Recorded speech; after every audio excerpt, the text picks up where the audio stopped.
18 दिन के युद्ध ने द्रौपदी की उम्र को शारीरिक और मानसिक रूप से 80 वर्ष जैसा कर दिया था।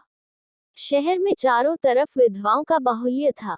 इक्का दुक्का पुरुष ही दिखाई पड़ता था। अनाथ बच्चे घूमते दिखाई पड़ते थे। महारानी द्रौपदी हस्तिनापुर के महल में निश्चेष्ट बैठी हुई शून्य को निहार रही थी कि तभी श्री कृष्ण कक्ष में दाखिल हुए हैं। द्रौपदी कृष्ण को देखते ही दौड़कर उनसे लिपट जाती है। कृष्ण उसके सिर को सहलाते रहते हैं और रोने देते हैं। थोड़ी देर में उसे खुद से अलग करके समीप के पलंग पर बैठा देते हैं। द्रौपदी, यह क्या हो गया सखा? ऐसा तो मैंने नहीं सोचा था। कृष्ण, नियति बहुत क्रूर होती है पांचाली। वो हमारे सोचने के अनुरूप नहीं चलती। वो हमारे कर्मों को परिणामों में बदल देती है। तुम प्रतिशोध लेना चाहती थी और तुम सफल हुई द्रौपदी। तुम्हारा प्रतिशोध पूरा हुआ। सिर्फ दुर्योधन और दुशासन ही नहीं बल्कि सारे कौरव ही समाप्त हो गए। तुम्हें तो प्रसन्न होना चाहिए।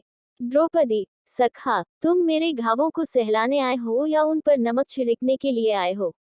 कृष्ण, नहीं द्रौपदी, मैं तो तुम्हें वास्तविकता से अवगत कराने के लिए आया हूँ। हमारे कर्मों के परिणाम को हम दूर तक नहीं देख पाते हैं और जब वे समक्ष होते हैं तो हमारे हाथ में कुछ नहीं रहता है। द्रौपदी, तो क्या इस युद्ध के लिए पूर्ण रूप से मैं ही उत्तरदायी हूँ श्री कृष्ण? कृष्ण, नहीं द्रौपदी, तुम स्वयं को इतना महत्वपूर्ण मत समझो। लेकिन अगर तुम अपने कर्मों में थोड़ी सी दूरदर्शिता रखती तो स्वयं इतना कष्ट कभी नहीं पाती। द्रौपदी, मैं क्या कर सकती थी कृष्ण? कृष्ण, तुम बहुत कुछ कर सकती थी। जब तुम्हारा स्वयंवर हुआ तब तुम कर्ण को अपमानित नहीं करती और उसे प्रतियोगिता में भाग लेने का एक अवसर देती तो शायद परिणाम कुछ और होते। इसके बाद जब कुंती ने तुम्हें 5 पतियों की पत्नी बनने का आदेश दिया, तब तुम उसे स्वीकार नहीं करती तो भी परिणाम कुछ और होते। और उसके बाद तुमने अपने महल में दुर्योधन को अपमानित किया कि अंधों के पुत्र अंधे होते हैं। तुम वह नहीं कहती तो तुम्हारा चीरहरण नहीं होता। तब भी शायद परिस्थितियां कुछ और होती। द्रौपदी, हमारे शब्द भी हमारे कर्म होते हैं।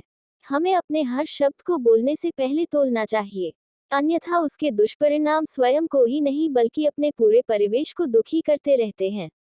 संसार में केवल मनुष्य ही एकमात्र ऐसा प्राणी है जिसका जहर उसके दांतों में नहीं बल्कि शब्दों में है। इसलिए शब्दों का प्रयोग सोच समझकर करें।